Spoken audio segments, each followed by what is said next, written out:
Hello दोस्तों, स्वागत है आपका एक नए वीडियो में। आज की इस वीडियो में हम क्लास 12 फिजिक्स पर बहुत ही ज़्यादा महत्वपूर्ण आंकिक प्रश्न लेकर के आए हैं। जी हाँ दोस्तों, अगर अभी तक आपने कुछ नहीं पढ़ा हुआ है और आप ये सोच रहे हैं कि बोर्ड एग्जाम में हम अच्छे अंक नहीं ला सकते हैं, तो आप ऐसा बिल्कुल भी ना सोचें। आप चैनल के साथ में जुड़े रहें, अनिश्चित रूप से आपके बोर्ड एग्जाम में अच्छे अंक आएंगे। हम लगातार जो बहुत ही ज़्यादा महत्वपूर्ण टॉपिक हैं उन्हीं टॉपिक पर वीडियोज़ बना रहे हैं इस चैनल पर, तो आप जुड़े रहें चैनल के साथ में। निश्चित रूप से आपके बोर्ड एग्जाम में बहुत ही अच्छे अंक आएंगे। दोस्तों, आज की इस वीडियो में हम बहुत ही ज़्यादा महत्वपूर्ण न्यूमेरिकल पर चर्चा करेंगे, जो कि बहुत ही ज़्यादा महत्वपूर्ण होंगे। ठीक है, 2 नंबर और 3 नंबर में जो महत्वपूर्ण न्यूमेरिकल हैं जो पूछे जाते हैं, उन्हीं न्यूमेरिकल पर हम इस वीडियो में चर्चा करेंगे। ठीक है, आंकिक प्रश्न 2 नंबर और 3 नंबर वाले इस जो है वीडियो से बाहर नहीं आएंगे, इस बात की 100% गारंटी है। ठीक है दोस्तों, तो आप इसके सभी पार्ट को देख लेना। इसका पार्ट फर्स्ट आपको जो है इसी वीडियो के डिस्क्रिप्शन बॉक्स में मिल जाएगा, या फिर आप जो है क्लास 12 फिजिक्स के नाम से एक प्लेलिस्ट बना हुआ है, आप उस प्लेलिस्ट को भी चेक कर सकते हैं।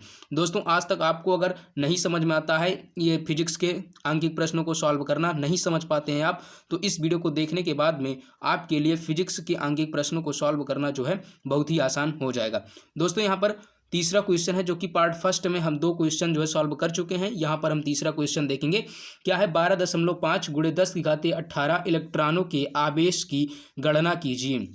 इलेक्ट्रॉनों के आवेश की गणना कीजिए, यानी कि इतने इलेक्ट्रॉन हैं, इनके आवेश की गणना करना है हमें। ठीक है, तो सबसे पहले हम सॉल्व करेंगे सिस्टमेटिक तरीके से। सबसे पहले यहाँ पर डालेंगे हल, फिर उसके बाद में लिखेंगे इलेक्ट्रॉनों की संख्या। n बराबर क्या दिया हुआ है, 12.5 × 10⁻18। ये क्या है, ये है इलेक्ट्रॉनों की संख्या। 12.5 × 10⁻18 ये क्या है, इलेक्ट्रॉनों की संख्या है। और फिर उसके बाद में हम क्या लिखेंगे, यहाँ पर जो अपना आवेश दिया गया है, आवेश इसमें पूछ रहा है। ठीक है, इलेक्ट्रॉन पर जो आवेश होता है वो क्या होता है, 1.6 × 10⁻19 कूलाम। ठीक है, ये होता है इलेक्ट्रॉन का आवेश। अब उसके बाद में पूछ क्या रहा है, यहाँ पर आवेश क्यू का मान पूछ रहा है। तो हम जानते हैं कि आवेशों का क्वांटीकरण क्यू बराबर क्या होता है, n × e। क्यू बराबर क्या होता है, n × e। यहाँ पर n का मान कितना है, यहाँ पर n का मान है 12.5 × 10⁻18 गुणे यहाँ पर ई का मान कितना है, 1.6 × 10⁻19 कूलाम। ठीक है, तो यहाँ पर हम क्या करेंगे, Q बराबर हो जाएगा हमारा 12.5 × 1.6 का गुणा कर दीजिए आप आसानी से। बहुत सारे बच्चे यही गुणा भाग नहीं कर पाते, इसलिए उन्हें जो है फिजिक्स के आंकिक प्रश्नों को सॉल्व करने में बहुत ज़्यादा प्रॉब्लम होती है। ठीक है, यहाँ पर गुणा कर लीजिए आप। 12.5 गुणे में कितना है, 1.6। ठीक है, 16×5 80, 80 का 0 हासिल कितना आया 8, और 16 दूना 32, 32 8 कितना हो जाएगा 40, 40 का 0 हासिल आया 4, फिर 16 21 16, 16 4 कितना हो जाएगा 20। ठीक है, यहाँ पर 2 अंक पे दशमलव है, 1 अंक यहाँ 1 अंक यहाँ, यानी कि 2 अंक पे दशमलव है तो 2 अंक पे दशमलव लगा देंगे। दशमलव के बाद में 0 का कोई मतलब नहीं होता, इसलिए यहाँ पर लिखेंगे 20 गुणे में कितना हो जाएगा 10⁻⁻ कितना 18, और 10⁻⁻19 है। आप जानते होंगे फार्मूला होता है a⁻m गुणे a⁻n। इसका मान होता है a⁻m प्लस में n। ठीक है, अगर यहाँ पर n माइनस है तो यहाँ पर भी माइनस में हो जाएगा। ठीक है, अगर यहाँ पर प्लस है, यहाँ पर अगर प्लस में है तो यहाँ पर भी n प्लस में रहेगा। अगर यहाँ पर n माइनस हो गया है तो यहाँ पर भी माइनस हो जाएगा। तो ठीक है, वही फार्मूला यहाँ पर हम लगाएंगे, तो यहाँ पर क्या हो जाएगा a⁻, यहाँ पर 10 क्या है, बेस है ना, यहाँ पर 10 क्या है, बेस है, यानी बेस बेस अगर समान रहेगा तो घातें जुड़ जाती हैं। अगर यहाँ पर धन होता जोड़ देते, लेकिन यहाँ पर क्या है, ऋण है तो इसलिए घट जाएगा। तो यहाँ पर कितना आ जाएगा, -1। हम जानते हैं कि q बराबर क्या हो जाएगा 20। अगर इस हम 10 को -1 है ना, 10⁻⁻1 है, इसे हम लिख सकते हैं 10⁻+1। ठीक है, इस प्रकार से भी हम इसे लिख सकते हैं। ठीक है, 10⁻1 का मान क्या होगा, 10 ही होगा, तो इसे लिख सकते हैं 20/10। यहाँ से काट देंगे तो Q बराबर कितना आ जाएगा, 2 कूलाम। यही आपका जो है आंसर हो जाएगा। दोस्तों, उम्मीद करता हूँ कि क्वेश्चन जो है आप आसानी से समझ पाए होंगे। फिर उसके बाद में चौथा नंबर क्वेश्चन हम देखेंगे। कह रहा एक चालक पर जो है 2.4 × 10⁻18 कूलाम धनात्मक आवेश है। सबसे पहले आप प्रश्नों को खूब अच्छे तरीके से पढ़ना सीख लीजिए, जिससे कि आप अच्छे से बहुत सारी चीज़ों को समझ लेंगे। ठीक है, इसमें कह रहा है एक चालक पर 2.4 × 10⁻18 कूलाम धनात्मक आवेश है। बताइए इस चालक पर जो है कितने इलेक्ट्रॉनों की कमी अथवा अधिकता है। ऐसे प्रश्न कई बार बोर्ड एग्जाम में पूछ लिए जाते हैं, 3 नंबर में पूछे जाते हैं। ठीक है, तो आप अच्छे से इन प्रश्नों को अभ्यास कीजिए, अच्छे से तैयार कीजिए, जिससे कि बोर्ड एग्जाम में आप अच्छा जो है करके आ सकें। ठीक है दोस्तों, तो सबसे पहले हम यहाँ पर क्या लिखेंगे, यहाँ पर Q दिया गया है। Q बराबर कितना दिया गया है, 2.4 × 10⁻18 कूलाम। ठीक है, यहाँ पर दिया गया चालक पर इतना जो है आवेश है, ठीक है। कैसे हम जाने आवेश है, क्योंकि यहाँ पर लिखा हुआ है कूलाम, ठीक है, इसका यूनिट लिखा हुआ है, यूनिट से ही हम पहचान लेते हैं कि ये क्या दिया गया है, ठीक है। तो यहाँ पर क्यू बराबर दिया गया 2.4 × 10⁻⁻18 कूलाम, जो कि धनात्मक आवेश है, ठीक है। बताइए इस चालक पर कितने इलेक्ट्रॉनों की कमी अथवा अधिकता है, ठीक है। यानी कि यन का मान इसमें पूछ रहा है। ई का मान कितना होता है, इलेक्ट्रॉन पर आवेश होता है 1.6 × 10⁻⁻19 कूलाम। ये इलेक्ट्रॉन का आवेश है। आप इसे जो है अच्छे से याद कर लीजिए, क्योंकि प्रश्न में कभी कभी दिया रहता है, कभी कभी नहीं भी दिया रहता है, तो आपको ये मान जो है याद होना चाहिए, ठीक है। यहाँ पर यन का मान हमें जो है ज्ञात करना है। तो यहाँ पर आवेशों का जो क्वांटीकरण होता है वो फार्मूला क्या होता है, क्यू बराबर यन इंटू ई। क्यू बराबर क्या होता है, यन इंटू ई। और यहाँ पर यन का मान कितना है इसे ज्ञात करना है। क्यू का मान दिया गया, क्यू का मान कितना है 2.4 × 10⁻⁻18 कूलाम, बराबर क्या है यन का मान ज्ञात करना। फिर उसके बाद में ई का मान कितना 1.6 × 10⁻⁻19 कूलाम, ठीक है। यहाँ पर ये क्या है गुणे में, ठीक है। तो अगर हम इस यन के पास में जो ये वैल्यू है, अगर आप इसे जब पक्षांतर करेंगे तो ये क्या हो जाएगा, इधर गुणे में तो इधर हो जाएगा बट्टे में, ठीक है। तो यन बराबर क्या हो जाएगा, यन बराबर हो जाएगा 2.4 × 10⁻⁻18 बटे में क्या हो जाएगा 1.6 × 10⁻⁻19। बहुत सारे विद्यार्थियों के समझ में नहीं आया होगा मेरे प्यारे साथियों। यहाँ यन के साथ में जो 1.6 × 10⁻⁻19 है ये गुणे में है, ठीक है। जब ये पक्षांतर होगा तो इसका साइन चेंज हो जाएगा, ये किस में हो जाएगा भाग में। अगर इधर ये धन में होता, अगर हम इसे पक्षांतर करते तो ये इधर ऋण में हो जाता। अगर ये इधर ऋण में होता, इसे पक्षांतर करते इधर, तो ये क्या होता धन में हो जाता, ठीक है। ये बहुत छोटे कॉन्सेप्ट हैं, आपको ऐसे कॉन्सेप्ट तो जरूर पता होने चाहिए, ठीक है। अब यहाँ पर हम इसे सॉल्व करते हैं। यहाँ पर देखो एक अंक पे दशमलव, एक अंक पे दशमलव कैंसिल कर दिए। फिर उसके बाद में 8 2 16, फिर यहाँ पर कितना हो जाएगा 8 3 24, ठीक है। यहाँ पर कितना आ गया 3 आ गया, 3/2। यहाँ पर यन बराबर कितना हो जाएगा, अब 3 में 2 से भाग दो, इतना तो कर सकते हो आप। 3 में 2 से भाग दो, 2 1 के कितना हो जाएगा 2। यहाँ पर कितना बचा 1। अब 1 में 2 का पहाड़ा जाएगा, नहीं जाएगा तो दशमलव बढ़ाएंगे, फिर उसके बाद में यहाँ पर बढ़ाएंगे 0, ठीक है। 2 पंचे कितना हो जाएगा 10, ये हो जाएगा कैंसिल।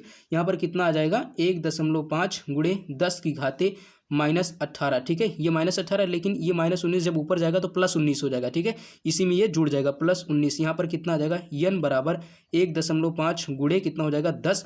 और जब हम 1.5 में 10 का गुणा कराएंगे तो हो जाएगा 15। देख लीजिए कैसे आएगा, 1.5 में जब हम 10 से गुणा कराएंगे तो कितना हो जाएगा 5 धाम 10 बचे कितना होगा 50, 50 का 0 हासिल कितना या 5।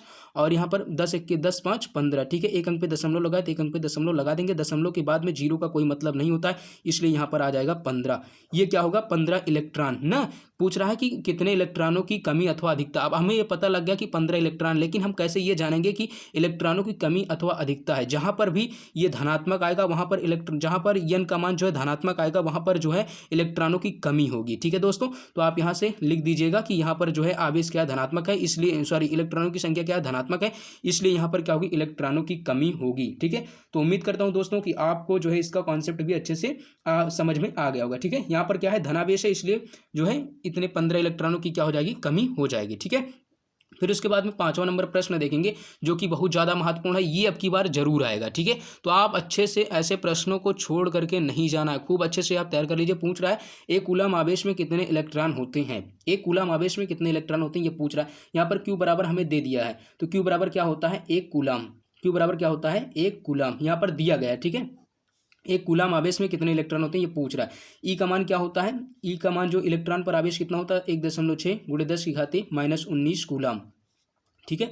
ये इलेक्ट्रॉन पर आवेश होता है। फिर उसके बाद में क्या पूछ रहा है, पूछ रहा है कितने इलेक्ट्रॉन होंगे आवेश में, कितने इलेक्ट्रॉन होंगे, ठीक है। तो आप अच्छे से इसे तैयार कर लीजिए। और इसे लगाने का सबसे बेहतरीन हम फार्मूला बताएंगे, इसमें मतलब बहुत ही आसान तरीके से बताएंगे कि आप इसे कैसे जो है सॉल्व करवाएंगे। तो यहाँ पर क्या होता है क्यू बराबर क्या होता है यन इंटू ई। ये सभी आवेश का जो है क्या है क्वांटीकरण का फार्मूला है। तो यहाँ पर हमें क्या ज्ञात करना है, यन का मान ज्ञात करना। आवेश कितना एक कूलम है और बराबर में यन इंटू में क्या है ई का मान कितना 1.6 × 10⁻⁻19 कूलम, ठीक है। तो यन बराबर कितना हो जाएगा, यहाँ पर देखिए अब एक ऊपर में रहेगा और ये जो है क्या है गुणे में है, तो नीचे लेकर के जाएंगे तो भाग में हो जाएगा, ठीक है। इधर जब पक्षांतर करेंगे तो क्या हो जाएगा भाग में, तो 1/में क्या हो जाएगा 1.6 × 10⁻⁻19, ठीक है। यहाँ पर हम दशमलव लगा करके 0 बढ़ा सकते हैं क्योंकि इसके मान में कोई परिवर्तन नहीं होगा, ठीक है। एक अंक पे देखिए ऊपर दशमलव है, एक अंक पे नीचे, इसे कैंसिल कर देते हैं, ठीक है। फिर यन बराबर क्या हो जाएगा 10/में क्या हो जाएगा 16।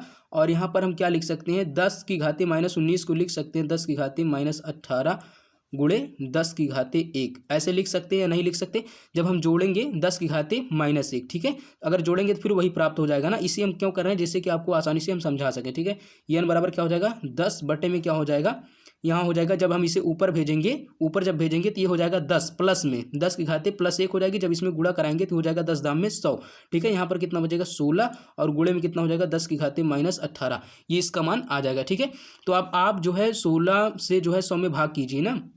इधर देखिए 16 का जो है 100 में भाग कर देते हैं। 16 दूना कितना होगा 32, 16 3 48, 16 चौको 64, 16 चौको 64, 16 पंचे 80, 16 छक्का कितना होगा 96, 16 छक्का 96। तो यहाँ पर अब ये घटा देंगे हम, तो यहाँ पे एक हासिल लेंगे, जीरो में से घटेगा नहीं, हासिल लेंगे 10 हो जाएगा, यहाँ पर आ जाएगा 4, 9 में से 9 जाएगा 0, ठीक है। अब देखिए जाएगा नहीं जाएगा तो दशमलव बढ़ाएंगे, फिर यहाँ पर क्या बढ़ाएंगे 0, ठीक है। 16 पंचे 80 ज़्यादा हो जा रहा है, 16 दूना 32 ना, 16 दूना 32, यहाँ पर लिखेंगे 32, यहाँ पर कितना घटाएंगे तो कितना आएगा 8 आ जाएगा, ठीक है। यहाँ पर एक हासिल रहेगा 10, 10 में से 2 घटाएंगे 8 हो जाएगा। फिर उसके बाद में एक दशमलव बढ़ा चुके हैं, 0 बढ़ा सकते हैं, 16 पंचे 80, ये हो जाएगा यहाँ से ऐसे कैंसिल, ठीक है। तो इसका आंसर क्या हो जाएगा, n बराबर आ जाएगा हमारा, n बराबर आ जाएगा 6.25 गुणे 10 की घाते +18 इलेक्ट्रॉन, ठीक है। यहाँ पर -18 था, जब ये -18 ऊपर जाएगा तो क्या हो जाएगा +18 हो जाएगा, इतने क्या आएंगे इलेक्ट्रॉन, ठीक है दोस्तों।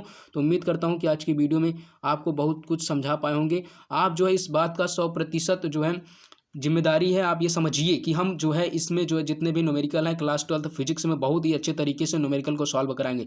चलिए दोस्तों, वीडियो देखने के लिए बहुत बहुत धन्यवाद। मिलते हैं किसी अगली वीडियो में, तब तक के लिए जय हिंद, वंदे मातरम।